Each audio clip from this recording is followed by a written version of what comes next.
वसल्लम की दुआ के हवाले से चंद अशार मैं आपकी गोशगुजार करने लगा हूँ। बहुत ही इमाम अहमद रज़ा ख़ान साहब ने रहमहुल्लाह उन्होंने नबी करीम अलैहिस्सलाम की दुआ का मर्तबा और मकाम के रब क्या वो दुआ जो दुआए मुस्तफ़ा है उसका क्या मर्तबा और मकाम है। आप लिखते हैं, इजाबत ने झुक कर गले से लगाया, इजाबत ने झुक कर गले से लगाया, बड़ी नाज से जब दुआए मोहम्मद, बड़ी नाज से जब दुआए मोहम्मद, इजाबत का सेहरा इनायत का जोड़ा, इजाबत का सेहरा इनायत का जोड़ा, दुल्हन बन के निकली दुआए मोहम्मद, दुल्हन बन के निकली दुआए मोहम्मद। रज़ा पुल से अब वजद करते गुज़रिए, रज़ा पुल से अब वजद करते गुज़रिए, कि है रब सल्लिम सदाए मोहम्मद, कि है रब सल्लिम सदाए मोहम्मद। इसका मफ़हूम ये है कि इजाबत ने झुककर गले से लगाया, यानी कबूलियत ने झुक के नबी करीम अलैहिस्सलाम की दुआ को गले से लगाया, यानी कबूल किया। बड़ी नाज से, जब नाज अल्लाह की रहमत के ऊपर नाज करती मुस्तफ़ा करीम अलैहिस्सलाम ने दुआ की तो अल्लाह की रहमत ने उसको कबूल किया। इजाबत का सेहरा, कबूलियत का सेहरा, इनायत का जोड़ा, अता का जोड़ा, यानी कबूलियत वो सेहरा बनी हुजूर की दुआ का, और जो हुजूर ने मांगा था वो हुजूर की जो है वो नाले तसद्दुक़ के सदक़े में वो अता हुआ। दुल्हन बन के निकली दुआए मोहम्मद, नबी करीम अलैहिस्सलाम की दुआ इस नाज और अंदाज से जो है वो निकली कि जिस तरह की दुल्हन होती है उसकी हर बात को माना जाता है। इसी तरीके से मुस्तफ़ा करीम अलैहिस्सलाम के ज़बान अतर से निकले अल्फाज को रब्बुल आलमीन कबूल करता है, मेरा रब उसको कबूल करता है। और फिर उम्मत को इमाम अहमद रज़ा ख़ान साहब को लोगों ने समझा नहीं, लोगों ने समझा नहीं, उन्होंने ये समझा है कि यार ये बस शायर थे, अदीब टाइप आदमी थे, अल्फाज का ज़ख़ीरा था इनके पास, तो बस ये लिखते गए। नहीं नहीं नहीं नहीं, उनकी कुरान पे, हदीस पे, फ़िक़्ह पे इतनी गहरी नज़र थी कि आप उनके फतावा रिज़विया को आप अगर देखते हैं तो वो बीसियों के हिसाब से जिल्दें, और एक मसले के ऊपर कलम उठाते हैं तो वो लिखते चले जाते हैं। उन्होंने कुरान और हदीस का निचोड़ ये आपके सामने रखा कि मुस्तफ़ा करीम अलैहिस्सलाम की दुआ रब की बारगाह में कभी रद्द नहीं होती है। अल्लाह ताला की रहमत जो है वो मेहरबानी फरमाती है, उस दुआ को कबूल करती है। रज़ा पुल से अब वजद करते गुजरिए, कि है रब सल्लिम दुआए मोहम्मद, रब सल्लिम उम्मती, इलाही मेरी उम्मत की सलामती फरमा, मेरी उम्मत की खैर फरमा, मेरी उम्मत का भला फरमा, मेरी उम्मत को आतिश नार से महफूज फरमा। ये मुस्तफ़ा करीम अलैहिस्सलाम की दुआ, और ये इब्तिदा से लेकर के इंतहा तक, पहले सांसों से लेकर के आखिरी सांसों तक जिस चीज़ की नबी करीम अलैहिस्सलाम को सबसे ज़्यादा फ़िक्र रही वो उम्मत थी। वगरना लोगों को ना अपने घर बार की फ़िक्र होती है, अपने अहलो अयाल की फ़िक्र होती है, अपने ख़ानदान की फ़िक्र होती है, अपने मता की फ़िक्र होती है। मुस्तफ़ा करीम अलैहिस्सलाम ने सब कुछ राय खुदा में कुर्बान किया। मक्का छोड़ा क्या? नहीं, अपना घर था ना वो जहाँ पे हुजूर की पैदाइश हुई, खाने काबा है, छोड़ा अल्लाह की रज़ा के लिए। अपने सारे प्यारे अल्लाह की राह में कुर्बान किए कि नहीं किए? सारे प्यारे किए। अल्लाह अकबर। और मालूम मता वो तो नबी करीम अलैहिस्सलाम ने कभी अपने पास रखा नहीं, जो आया इधर से आया इधर दिया, इधर से आया इधर दिया नबी करीम अलैहिस्सलाम। इसीलिए हदीस में जूद के लफ्ज़ इस्तेमाल होते हैं नबी करीम अलैहिस्सलाम की बारगाह में कि अजवद मिन अर्रिहिल मुर्सल, इतने सखी के जो तेज़ तुंद व तेज़ आंधी चलती है ना, वो चीज़ों को उठा के, इसी तरीके से नबी करीम अलैहिस्सलाम की सखावत थी। सखावत का लफ्ज़ छोटा है हुजूर के लिए, जूद का लफ्ज़ इस्तेमाल हुआ नबी करीम अलैहिस्सलाम की ज़ात के लिए हदीस में। अजवद, बहुत ज़्यादा जूद करने वाले। तो बरादरान इस्लाम, कुरान मजीद में नबी करीम अलैहिस्सलाम के हवाले से और सहाबा के हवाले से ये बात है, अगरचे इसका पस मंज़र ख़ास है लेकिन इसका मफ़हूम आम है और हर शख्स के लिए है। और ये कुरान का उसलूब है, अंदाज़ है। जिस तरह अक़ीमुस्सलाह का अमर सैयदना सिद्दीक़ अकबर की तरफ, उमर फ़ारूक की तरफ, सैयदना उस्मान की तरफ, सैयदना अलीउल मुर्तज़ा की तरफ मुतवज्जे होता है ना, नमाज कायम करो। जिस तरह पहले मुखातब वो हैं, आखिरी मुखातबीन वो होंगे जो ता सुबह क़यामत तक इस उम्मत में, उम्मत इजाबत में दाखिल होंगे, ये हुक्म उनकी तरफ भी मुतवज्जे होगा। तो इसी तरीके से ये अल्फाज भी अगरचे तबूक वालों के लिए हैं लेकिन उमूमन तमाम उम्मत के लिए हैं, और वो हमारे जैसे गुनहगारों के लिए।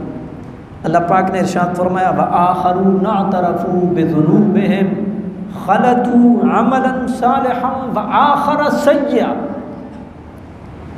कुछ वो दूसरे मुसलमान, कमज़ोर मुसलमान, जिनकी नेकियां और बदियां खलत मलत हो गई, नेकियां भी की, गुनाह भी हुए, ख़ताएँ भी हुई। अल्लाह अकबर या रब, मेरे रब ने कमाल मेहरबानी फरमाते हुए उनको अपनी रहमत की उम्मीद की किरण उनको दिखाई। अल्लाह पाक फरमा रहा, असल्लाहु अन यतूब अलैहिम, करीब है कि रब उन पे नज़र रहमत फरमाए। क्यों? रब ने फरमाया, इन्नल्लाह गफूरुर रहीम, और रब बड़ा ही बख्शनहार है, बड़ा ही बख्शनहार है। गफूर मुबालगे का सीगा है, अगर अरबी का आपको थोड़ा शगफ हो, मुबालगा, बड़ा ही बख्शनहार है। रहीम, बड़ा ही रहम करने वाला है। लेकिन इसमें एक और चीज़ आई है, एतराफू बिज़ुनूबिहिम, एतराफ़ किया, या रसूलल्लाह गलती हो गई, कोई उज़र नहीं था, तबूक में पीछे रह गए, कोई उज़र नहीं था, कोई बहाना नहीं था, कोई सॉलिड हम जो है वो रीज़न नहीं दे सकें और ना दे सकते हैं, बस कमज़ोरी हो गई है, तो आप हमें माफ़ कीजिए, अल्लाह की बारगाह में इल्तिजा कीजिए, रब हमें माफ़ करें। इस आयत से ये मैंने एक और जुमे पे भी किया था, ये मैं साथियों से कहूँगा, इसको हाईलाइट कर दीजिएगा। इखलास कभी मरता नहीं है, ये ज़हन में रखिए। इखलास कभी नहीं मरता, इखलास कभी नहीं मरता, इखलास कभी दबता नहीं है, इखलास कभी पीछे नहीं जाता। मेरे रब ने इरशाद फरमाया, वो बड़े मुखलिस थे, रोए, एतराफ़ गुनाह किया, गलती हो गई या रसूलल्लाह, गलती हो गई है। हम एतराफ़ गुनाह भी कर रहे हैं, अपनी गलती को मान भी रहे हैं, दिल से मुखलिस थे ना, तो दिल से उन्होंने तौबा की, तो रब्बुल आलमीन ने इरशाद फरमाया, असल्लाहु अन यतूब अलैहिम, अल्लाह उन पे नज़र रहमत फरमाएगा। यानी ये हो नहीं सकता कि जो रब को दिल से पुकारे, रब्बुल आलमीन उसकी इल्तिजाओं को रद्द कर दे, उसकी दुआओं को रद्द कर दे। इसलिए इखलास ना कभी दबता है, ना कभी मरता है, ना इखलास को पस पुष्ट डाला जा सकता। ये इखलास में जो क्वालिटी है वो भरता है। इसीलिए ये नबियों का खासा रहा है। फ़ज़्कुर फ़िल किताब मूसा, इन्नहु काना मुखलसन व काना रसूलन नबिय्या। किताब लारैब में मूसा अलैहिस्सलाम का जिक्र पढ़िए ना, उनका जलाली होना अपनी जगह पे, उनका गुस्से में आ जाना अपनी जगह पे, लेकिन रब्बुल आलमीन ने उनको इखलास वाला क़ल्ब नसीब किया था। मुखलस, बड़े मुखलिस, मतलब देखें ना इतने मुखलिस कि आज हम कोई भी छोटी सी बात आ जाए तो हम कहते हैं रिश्ते नाते, ठीक है रिश्ते नाते अपनी जगह पे, लेकिन दीन की बात आ जाए तो दीन मुक़द्दम है। हज़रत मूसा अलैहिस्सलाम अपने भाई से नहीं उलझ पड़े दीन के मामले में। भाई मैं तुम्हें इस कौम का मुआविज़ बना के गया था, निगरान बना के गया था, आप क्या कर रहे थे कि पीछे जो है ना जी वो बछड़े की परस्तिश इन्होंने शुरू कर दी। दीन के लिए अपने भाई से उलझ पड़े। इतने मतलब अल्लाह की ज़ात के साथ मुखलिस, अल्लाह के दीन के साथ मुखलिस। तो अल्लाह पाक ने फरमाया कि अल्लाह उन पर नज़र रहमत फरमाएगा, क्योंकि अल्लाह गफूरुर रहीम है। बरदरान इस्लाम, आज भी हम भी कमज़ोर हैं, गुनाह भी हो जाते हैं, ख़ताएँ भी हो जाती हैं, लफ्ज़ें हो जाती हैं, गलतियाँ हो जाती हैं। इंसान को मेरे रब ने फरमाया दो चीज़ें कुरान ने कही हैं, और भी बहुत सारी इंसान के मुतल्लिक़ कुछ 46 आयात कुरान ने डायरेक्ट इंसान को मुखातब करके, जो अगर मेरा हाफ़ज़ा साथ दे कम अज़ बेश तो वो बराह रास्त दो बातें। एक इंसान के बारे में कहा गया खुलिक़ल इंसान दईफ़ा, इंसान को कमज़ोर तख्लीक़ किया गया, फिसल जाता है, बैठ जाता है, गलती हो जाती है, ख़ता हो जाती है। दूसरी बात कुरान ने की वकानल इंसान अजूला, इंसान जल्दबाज है, जल्दबाज तो हो जाती है कमज़ोरी। लेकिन अगर कोई सिद्ध के दिल से रब की बारगाह में रुजू लाए तो रब्बुल आलमीन उस तौबा को कबूल करता है, क्योंकि रब बड़ा गफूर रहीम है।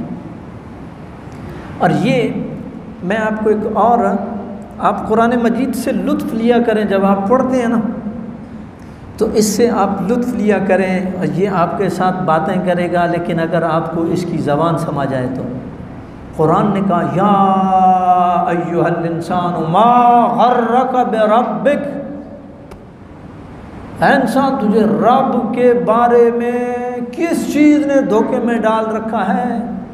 जवानी ने ढल जाएगी, दौलत ने ख़त्म हो जाएगी, ओहदे ने ख़त्म हो जाएगा, मा गर्रक किस चीज़ ने। आगे एक लाइट है, रोशनी है, उम्मीद की। अल करीम, वो बड़ा करीम है, वो बड़ा करीम है, तू उसकी तरफ आ करके तो देख। इसकी मिसाल बिला तशबीह आप ये यूँ समझें कि जिस तरीके से दरवाज़ा बंद हो जाए, घुप अंधेरा हो जाए, किसी सुराख से हल्की सी लाइट आपको पड़ रही हो और वो हल्की सी लाइट आपको बता देती है कि दरवाज़ा इस तरफ है, यहाँ से आपने एग्ज़िट करना है, निकलना है। इसी तरीके से आप जितने भी गिर जाएं, कमज़ोरी का शिकार हो जाएं, लेकिन उस रब्बे करीम की रहमत आपको उम्मीद की किरण दिलाएगी कि रास्ता यहाँ से है, यहाँ से तू निकलेगा तो सीधा रब की रहमत की तरफ पहुँच जाएगा। ये रब की मेहरबानी है। आप देखते नहीं है कितनी दफ़ा आप गिरते हैं, रब संभालता है आपको। आप गिरते हैं, रब संभालता है, आप गिरते हैं, रब संभालता है। क्यों संभालता है? इसलिए कि अल करीम, वो बड़ा करीम है, अल करीम। इसलिए ये कुरान बातें करता है। या पहले इंसान को बताया मा गर्रका, वो किस चीज़ ने तुझे धोखे में डाल रखा है। जवानी तो पहलवान नहीं गए दुनिया से, ऐसे ऐसे पहलवान गए कि जो मिसले पहाड़ थे वो गए, ऐसे ऐसे दौलत बंद गए, पता ही नहीं है किधर है। ऐसे ऐसे मर्तबे और मनसबों वाले लोग गए, पता नहीं है किधर है। खुदा की कसम आप देखें कभी कभी ये एक बहुत बड़े एक ये मिल मालिकान में से उसका फ़ोटो जो फेसबुक पे लगाया होता है, वो बिलियनर था बंदा और उसकी कब्र बैठी हुई है और कतबा उखड़ा हुआ है। इसलिए मान न करियो रूप घनेदा, ये मियां मोहम्मद बख्श साहब ने फरमाया था कि ये चीज़ें आनी जानी हैं। वारिस कौन हो संदा, सदा न रसन शाखा हरियाँ, सदाना फुल चमंदा कि ये चीज़ें आनी जानी हैं। तो मेरे रब ने फरमाया कि वो गुनाह का एतराफ़ करते हैं और अल्लाह की बारगाह में रुजू लाते हैं तो अल्लाह उन पर मेहरबानी फरमाएगा। फिर नबी करीम अलैहिस्सलाम को इरशाद फरमाएगा इनकी हौसला अफजाई के लिए अगर ये अपनी खिदमत दीन इस्लाम के लिए पेश करें ना सदक़ात की सूरत में तो आप कबूल करें। खुद मिन अम्वालिहिम सदक़तन तुताहिरुहुम व तुज़क्कीहिम, आप इनका ज़ाहिर भी पाक करें बातिन भी पाक करें। ये नबी करीम अलैहिस्सलाम को कहा जाए तुताहिरुहुम तुज़क्कीहिम, ज़ाहिर भी पाक करें बातिन भी पाक करें। तो इसलिए जो नबी करीम अलैहिस्सलाम की बारगाह में झुकता है बाखुदा खुदा का यही है दर, नहीं और कोई मफर मगर। जो वहाँ से हो यहीं आके हो, जो यहाँ नहीं तो वहाँ नहीं, उधर जाने के लिए पहले इधर आना पड़ेगा। तो ताहिरुहुम व तुज़क्कीहिम, और इनके हक़ में दुआ भी किया करें, इनके हक़ में दुआ भी किया करें इसलिए कि आपकी दुआ इनको सकून देती है। सल्ले अलैहिम इन्ना सलातक सकनुल लहुम, आप इनके लिए दुआ किया करें, आपकी दुआ इनको सकून देती है। और जिनके लिए मेरे मुस्तफ़ा करीम अलैहिस्सलाम ने दुआ की उन्होंने अपनी गर्दनें पेश की, गर्दनें पेश की, अपना सब कुछ पेश किया। सैयदना सिद्दीक़ अकबर देखें ना, आज हम कहते हैं यार नौकरी हो ताकि मैं मुतमैन हो जाऊँ, बच्चे रोज़गार पे लग जाएं ताकि मैं मुतमैन हो जाऊँ, थोड़ा सा माली तौर पे स्टेबल हो जाऊँ मैं मुतमैन हो जाऊँ, इत्मीनान इसमें नहीं। हज़रत सैयदना सिद्दीक़ अकबर ने सब कुछ नबी करीम अलैहिस्सलाम की बारगाह में पेश कर दिया। या रसूलल्लाह ये लीजिए दीन इस्लाम के लिए कबूल कीजिए, और ज़िंदगी सकून की गुजार के गए कि नहीं, इतनी सकून की गुजार के गए, इतनी सकून की गुजार के गए कि अल्लाह रब्बुल आलमीन जिनसे राज़ी हो। तो ये अल्लाह पाक ने फरमाया सल्ले अलैहिम इन्ना सलातक सकनुल लहुम, आप इनसे कबूल किया करें और इनके हक़ में दुआ किया करें, आपकी दुआ इनको सुकून देती है। मैं दो तीन बातें आपकी गोश गुजार करूँगा। नबी करीम अलैहिस्सलाम की दुआ उसको अल्लाह रब्बुल आलमीन ने कभी रद्द नहीं किया है। जब मुस्तफ़ा करीम अलैहिस्सलाम ने रब की बारगाह में इल्तिजा की तो ऐसा नहीं हुआ कि अल्लाह रब्बुल आलमीन ने आपको खाली वापस लौटाया हो। मैं एक बात कर रहा हूँ, सैयदना अबू हुरैरा रज़ी अल्लाह ताला अन्हु बड़े मशहूर सहाबी हैं, आपकी वालदा गैर मुस्लिमा थी, नबी करीम अलैहिस्सलाम के पास परेशान होकर के आए, या रसूल अल्लाह मैं तो आपकी ग़ुलामी में दाखिल हो गया हूँ, माँ बाज़ दफ़ा कमज़ोर बात कोई कर देती है आपके हवाले से, अब मेरे ईमान का तकाज़ा ये है कि मैं बर्दाश्त न करूँ, लेकिन फिर देखता हूँ कि माँ है, अब मैं बड़े मखमसे में परेशानी में बड़ी उलझन में हूँ। तो नबी करीम अलैहिस्सलाम ने दुआ की, अल्लाहुम्मा दे उम्मा अबी हुरैरा, ऐ अल्लाह अबू हुरैरा की वालदा को हिदायत नसीब फरमा। ये मेरे मुस्तफ़ा करीम अलैहिस्सलाम के अल्फाज थे। जब ये ज़बान से अदा हुए तो हज़रत अबू हुरैरा वहाँ से दौड़े अपने घर की तरफ। घर के दरवाजे पे पहुँचे थे तो अंदर से आवाज़ आई, माँ ने आवाज़ दी, अबू हुरैरा रुकिए, वो गुस्ल कर रही थी, रुकिए ज़रा, दरवाजे पे रुकिए।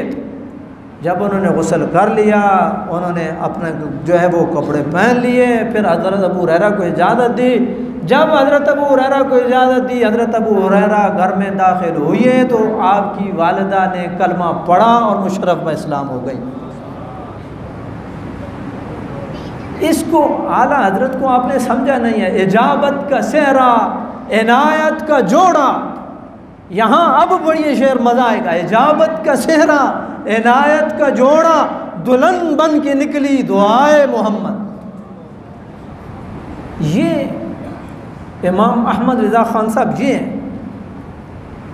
ये हदीस के साथ ना, हदीस पढ़िए फिर इस शेर को साथ पढ़िए, फिर आपको मज़ा आएगा। इजाबत का सेहरा, इनायत का जोड़ा। अब मुफस्सिरीन को लीजिए, किसी तफसीर को उठाइए, एक आपको बिल्कुल टॉप पे मिलेगा, अन इब्न अब्बास है। हर मुफस्सिर वो हज़रत अब्दुल्ला बिन अब्बास की बात करता है, फिर जा कर के उसकी बात मुकम्मल होती है। ये कौन है? हज़रत अब्दुल्ला बिन अब्बास कौन है? सैयदना अब्बास रज़ी अल्लाह ताला अन्हु के बेटे, नबी करीम अलैहिस्सलाम के कज़न, चचा ज़ात भाई, दद पोतरे भाई। ये क्या वजह है कि हर आयत में आपका नाम आता है, हर आयत में? इसके पीछे नबी करीम अलैहिस्सलाम की दुआ है, अल्लाहुम्मा फ़क़्हिहु फ़िद्दीन वअल्लिमहु त्तावील। अल्लाह इस अब्दुल्ला बिन अब्बास को दीन की फ़क़ाहत नसीब कर दे और तावील का इल्म दे दे, यानी दीन का इल्म दे दे। खुलासा आप यूँ ही समझिए। तो यही वजह है कि अल्लाह ताला ने आपको इतना इल्म से नवाजा कि किसी तफसीर में आप ये नहीं पाएंगे कि सैयदना अब्दुल्ला बिन अब्बास के बगैर तफसीर मुकम्मल हो।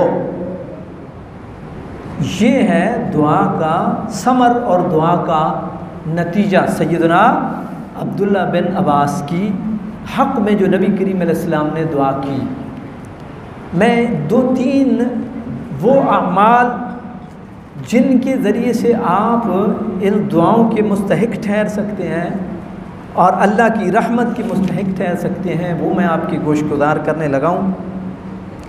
नबी पाक अलैहिस्सलाम ने इरशाद फरमाया, रहमल्लाहु रजुलन समहन इज़ा बआ व इज़ा इश्तरा व इज़ा इक़्तदा। बुखारी शरीफ की हदीस है।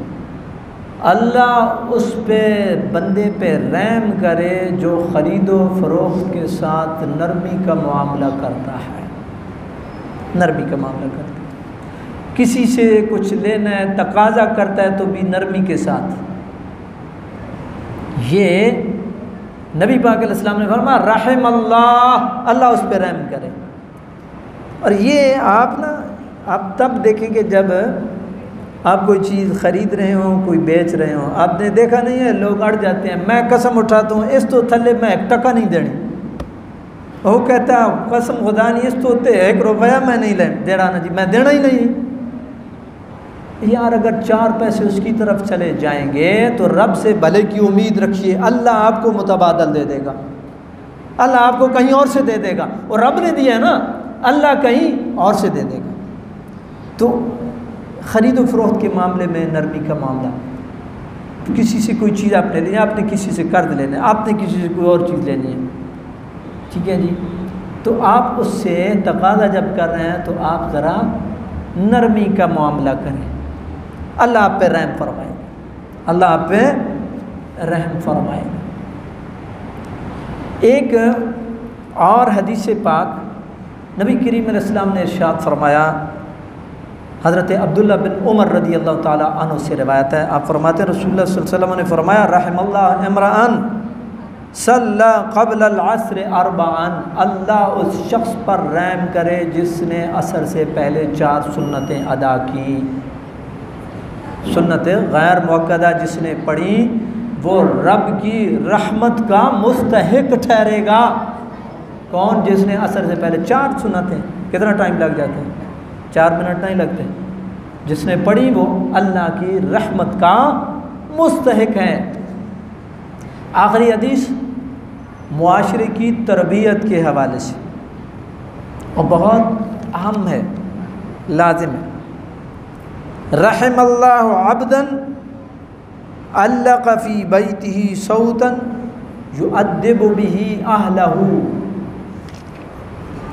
अल्लाह उस शख्स पर रहम करे जिस शख्स ने घर में कोड़ा लटकाया हुआ है। युअद्दिबु बिही अहलहू, अपने अहलो अयाल की तरबियत करता है, उनको तादीब और अदब सिखाता है। मतलब यह है कि उनकी तरबियत अच्छे तरीके से करता है, अल्लाह उस पर रहम करे। अब ये बड़ी ही अहम बात है कि बच्चों को, आपने देखे मुआशरे में नौजवान नस्ल बिगड़ रही है, उनको पता ही नहीं है ये हमारे बड़े हैं, ये हमारे बुज़ुर्ग हैं, ये हमारा वालिद है, ये हमारी वालदा है, बात सुनने के लिए तैयार ही नहीं है। उसमें मुआशरे का तो रोल होगा ही होगा, उसमें आपकी भी बहुत बड़ी गलती है। और वो गलती ये है कि गाड़ी की चाबी उसके हाथ में, एटीएम उसके हाथ में, घर की चाबी उसके हाथ में, वो कब आ रहा है, वो कब जा रहा है, वो क्या कर रहा है, आपको कोई पता नहीं है। तो क्या आपसे इसके बारे में पूछा नहीं जाएगा?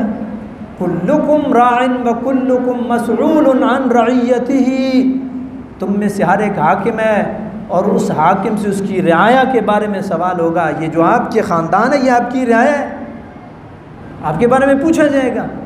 फिर एंड पे आप कहते हैं जी हमने बच्चों के लिए हर आसाइश मुहैया की, फिर भी पता नहीं इनको क्या हो गया, फिर भी वही हो गया जो अपने हाथों से किया वही हो गया। फिर एंड पे आप कहते हैं मौलवी साहब इस दम करो, मौलवी साहब आज शर्म को शर्मी छू छा कर छोड़े नहीं भाई यार बंदा आया जो है उन्हें साहब क्या कहाँ मौलवी साहब ना दम कोई असर नहीं करने लगा, ये देने च रखियो बिल्कुल पक्की ठक्की गल है। असी तो आख छोड़े ने जी भाई ठीक है जी सेट हो वैसी उसके सेट होना जैसा तो खुद बिगाड़ा वो सेट नहीं होना, वो तो साम ही सेट करके सेट हो सी, ठीक है ना जी। तो इसलिए ये आप ख़ुद भी अपनी ज़िम्मेदारियों का एहसास करें। आप क्यों कामयाब हुए? आप इसलिए कामयाब हुए कि आपके वालिदैन ने आपके सर पे कोड़ा रखा, ख़बरदार जो हिले तो। यही वजह है कि आप देखते हैं पुराने जो लोग हैं आज आप जो इस बैच के 40 या 40 प्लस में बैठे हुए हैं, किसी के हाथ में सिगरेट होता था, कुछ सामने से गली मोहल्ले का बुजुर्ग तो नीचे फेंक देता था। लेकिन आज जो है वो आज नौजवान गुजरता है तो वो बुजुर्ग को वो मोटा मार के गुजरता है, उसको पता ही नहीं है कि ये कौन है तो कौन नहीं। तो इसलिए आप ख़ुद भी अपनी ज़िम्मेदारी का एहसास करें। आपको उसको सोने का लुक़मा ज़रूर दें लेकिन शेर की नज़र भी रखें उसके ऊपर, फिर जा कर के बात बनेगी। वगरना ये जिसको हम कहते हैं ना जी नहीं सख्ती अच्छी नहीं है, अगर सख्ती इतनी का वो होती मतलब सख्ती इतनी नापसंदीदा होती तो कुरान अजाब का क्यों कहता है? बार बार नहीं है नमाज छोड़ोगे तो ये सज़ा है, रोज़ा छोड़ोगे तो ये सज़ा है, हज छोड़ोगे इस्तिताअत के बावजूद तो ये सज़ा है, ये गलती करोगे तो ये सज़ा है। अगर इतनी ही मायूब और इतनी ही नापसंदीदा होती तो कुरान क्यों कहता है? इसका मतलब यह है कि चीज़ों को बैलेंस के साथ जो है वो ले कर के चलना होता है। सज़ा भी है और जज़ा भी है, नरमी भी है और सख्ती भी है। इसलिए तरबियत कीजिए, अपनी ज़िम्मेदारी का एहसास कीजिए, तभी जा कर के मुआशरा जो है वो तश्कील पा सकेगा और एक अमन और सुकून वाला मुआशरा। अल्लाह ताला की बारगाह में ये दुआ है अल्लाह ताला की जात हम सब की आमीन नासिर हो। आमीन व आखिर दावाना अनिल हम्दुलिल्लाहि रब्बिल आलमीन।